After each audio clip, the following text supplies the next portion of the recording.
Bismillahirrahmanirrahim. Assalamualaikum warahmatullahi wabarakatuh. Saya Erin Desmawati. Saya dari kelompok 2. Di sini saya akan menyelesaikan studi kasus yang diberikan oleh BK. Nah, studi kasusnya yaitu ada seorang siswi yang bernama Pelangi. Dia duduk di kelas 6. Pelangi ini adalah anak yang berkelakuan kurang baik atau kurang etikanya. Hampir setiap hari dia selalu membuat masalah, sering berbicara kotor atau berbicara kasar kepada teman-temannya. Bahkan teman yang berbeda kelas pun si Pelangi ini melakukan hal buruk kepadanya, bukan hanya dalam kelas saja. Ketika si Pelangi diingatkan oleh guru-gurunya, Pelangi ini hanya senyum-senyum saja. Lalu langkah apa yang harus diselesaikan untuk masalah ini? Nah, begini, senakal-nakalnya anak di sekolah pasti masih bisa dibenahi tanpa perlu diberikan hukuman, tanpa harus diberikan hukuman fisik yang berlebihan. Jika terpaksa hukuman fisik diberikan, sebaiknya guru mengukur akibatnya. Jadi ketika kita memukul, kita harus memikirkan resikonya apa yang akan terjadi. Jangan sampai hukuman itu tidak memberikan efek jerak kepada anak tersebut, tapi justru makin membuat siswa ini makin nakal. Nah, langkah pertama yang akan saya lakukan yaitu hindari kekerasan dalam mengatasi anak nakal. Nah, guru sedapat mungkin harus menghindari kekerasan, terutama tindakan kekerasan yang bisa meninggalkan bekas luka terhadap siswa yang bersangkutan. Jika hal tersebut terjadi, maka guru yang bersangkutan akan terkena pelanggaran Undang-Undang Perlindungan Anak. Jadi, ketika kita menghadapi siswa yang nakal atau siswi yang nakal, sebaiknya kita tidak langsung menggunakan kekerasan, tapi melakukan hal-hal yang sudah ada prosedur yang kita pelajari sebelumnya atau dalam bangku kuliah. Kemudian yang kedua yaitu lakukan pendekatan secara persuasif, yaitu dengan cara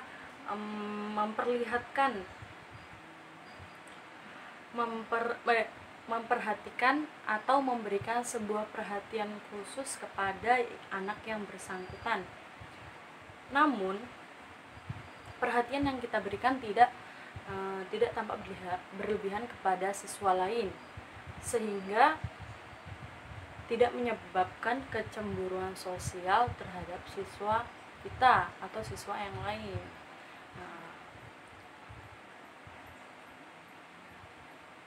Maka ada baiknya kita bercengkrama dengan siswa ini setengah menit atau semenit saja untuk menunjukkan perhatian kita, sehingga anak tersebut ini merasa diperhatikan dan kita bisa mengetahui problemnya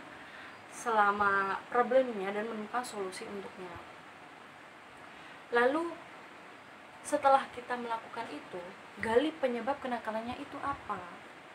Apa karena kurang perhatian dari keluarganya atau pengaruh lingkungan yang ada di sekitarnya? Jika seorang guru telah mengetahui latar belakang mengapa anak tersebut nakal, maka kita bisa lebih mudah untuk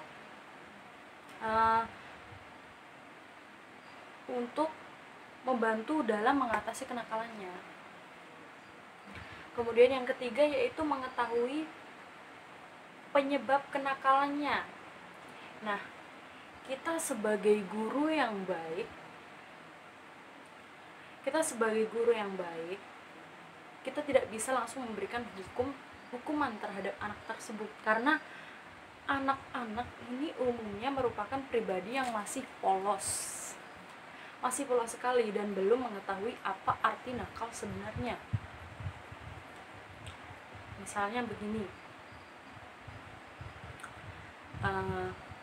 guru haruslah memperhatikan penyebabnya terlebih dahulu, tidak semena-mena memberikan hukuman ini, kamu kayak gini, harus kayak gini, terus tiba-tiba ketika duh, karena begini, anak merupakan satu manusia yang masih melakukan sesuatu apa yang bisa dia lihat. Jadi dia itu kadang tuh ikut-ikut temennya, bukan karena prinsip dia sendiri. Anak tuh kan belum sepenuhnya mempunyai prinsip begitu, sehingga hukuman bukanlah jawaban atau solusi yang tepat untuk menghentikan kenakalannya.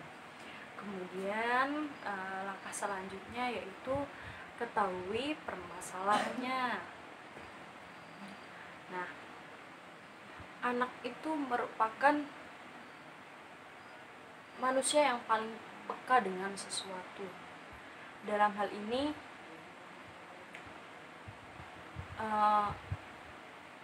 kurang peka dan perhatian orang tua dapat menjadi penyebab kenakalan anak. Kenakalan anak di sekolah bisa merupakan bentuk penyikapan anak dalam meminta perhatian lebih pada orang di sekitarnya. Jika hal ini terjadi, maka seorang guru sebaiknya memberikan perhatian lebih pada anak karena guru merupakan pengganti orang tua di sekolah. Nah, ini kita sebagai guru kita harus memperhatikan hal-hal kecil yang terjadi pada anak siswi kita di sekolah. Kemudian yang kelima yaitu beri dia tanggung jawab. Nah, misalnya begini. Misalnya nih anak nih pelangi ya, si pelangi ini dia tuh nakal banget, orang-orang di sekitarnya aja tidak sanggup untuk mengatasi kenakalannya. Nah, cara yang efektif, yang kemungkinan efektif itu beri dia tanggung jawab seperti begini, atau jadi pelangi ini dijadikan sebagai ketua kelas, atau bisa juga menjadi orang yang paling inti dalam kelas tersebut. Misalnya dia itu mencatat-catat anak-anak yang nakal di kelas, misalnya yang bolos, misalnya yang tidak mengerjakan tugas, dia diberikan tugas untuk mencatat anak-anak yang seperti itu. Nah, biasanya itu juga solusi yang bisa mengurangi kenakalannya. Nah, kan ada juga nih guru-guru di luar sana yang tidak bertanggung jawab atas siswa-siswanya. Misalnya gurunya ini memberikan hukuman terhadap siswa, ya ditungguin sampai hukuman itu selesai, tidak meninggalkan prung saja. Kan banyak guru di luar sana yang ketika dia menghukum anaknya, menghukum siswanya, dia ini ya udah dihukum saja, tidak ditungguin sampai, dan tidak ditungguin atau tidak didampingin hingga hukuman itu selesai. Jadi terkadang jika anak tidak didampingi sampai tugasnya atau hukumannya selesai, ini kadang-kadang dia tuh menyepelekan sama tugas gurunya atau hukuman gurunya. Jadi kita sebagai guru harus bisa mendampingi siswa-siswa kita secara baik, efektif. Kemudian langkah selanjutnya yaitu ciptakan kegiatan pembelajaran yang kreatif dan menarik. Ini salah satu hal yang menarik antusias siswa ya. Seperti ini, dengan kegiatan pembelajaran yang menarik akan membuat anak didik yang nakal menjadi tertarik dan mengikuti pelajaran dengan antusias. Karena cukup banyak siswa yang yang memperlihatkan kenakalan di kelas atau sekolah disebabkan karena pembelajaran yang membosankan atau kurang menarik, bahkan mungkin tidak mengerti dengan apa yang dijelaskan oleh gurunya. Maka tugas guru yang baik adalah untuk menciptakan kegiatan belajar mengajar yang menarik dan aktif, namun tetap dapat membuat anak didik memahami materi yang diajarkan sehingga antusiasme anak didik kita terhadap pelajaran kita itu tinggi. Dengan cara guru melakukan belajar mengajarnya dengan kreatif dan menarik, ini akan mengurangi kenakalan siswa-siswanya, karena mereka ini disibukkan atau pikirannya itu disibukkan dengan hal-hal yang menarik. Anak-anak itu kan biasanya suka yang seru-seru, hal yang seru, hal yang menarik. Namun kita sebagai guru harus pintar-pintar, harus pandai-pandai menyeimbangkan antara mudorot atau begini, kita harus bisa menyeimbangkan mana yang banyak manfaatnya dan tidak, dan kita harus menempatkan hal yang tepat hal yang tepat ketika kita belajar mengajar, mana yang harus diterapkan dan mana yang tidak harus diterapkan.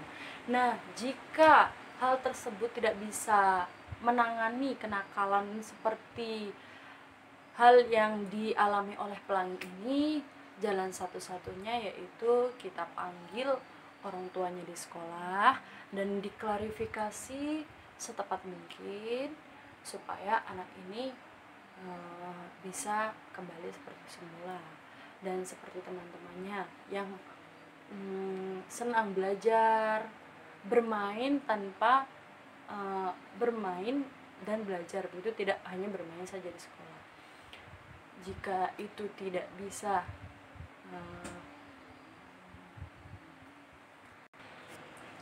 nah, dengan orang tua kita bisa klarifikasi kenapa anak ini bisa seperti ini nakalnya, penyebabnya itu apa, atau karena selalu dibentak-bentakin oleh orang tuanya, atau dibiasakan orang tuanya itu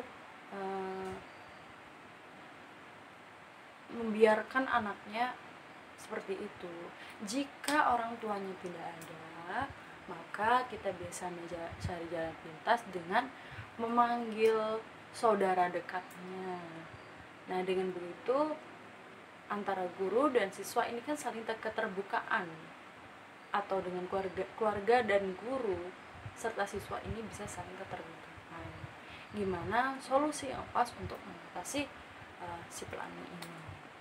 Oke, terima kasih perhatiannya semua teman-teman. Semoga selalu dalam lindungan Allah Subhanahu wa taala. Selamat berpuasa.